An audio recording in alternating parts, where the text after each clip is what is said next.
Hello guys, मैं आपकी राधिका और हमारे यूट्यूब चैनल पे आप सभी का बहुत बहुत स्वागत है। मेरे चैनल से जितने भी हमारे माता पिता भाई बहन जुड़े सभी को मैं तहे दिल से धन्यवाद करती हूँ। और आज उनके लिए एक बहुत ही सुंदर सा गीत लाई हूँ, आप लोग सुनिए, आनंद लीजिए। एक जच्चा गीत है, देखिए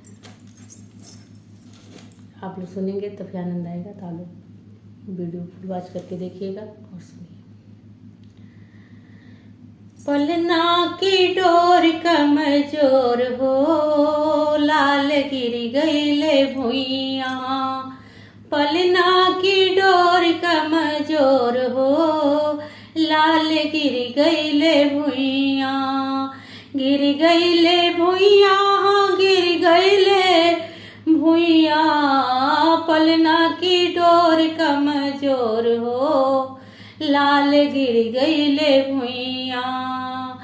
हमारी मैया होती ललन का उठौती, हमारी मैया होती ललन का उठौती। सजना की मैया कठोर हो, लाल गिर गईले भुइया। सजना की मैया कठोर हो, लाल गिर गईले भुइया। पलना की डोर कमजोर हो, लाल गिर गईले भुइया। हमारी भाभी होती ललन का उठौती, हमारी भाभी होती ललन का उठौती। साजन की भावज कठोर हो, लाल गिर गईले भुइया। साजन की भावज कठोर हो, लाल गिर गईले भुइया।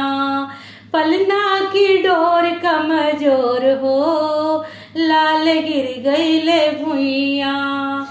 हमारी बहन होती ललन का उठौती, हमारी बहन होती ललन का उठौती।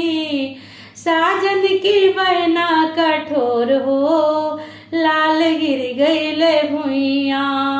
साजन की बहना कठोर हो, लाल गिर गईले भुइया।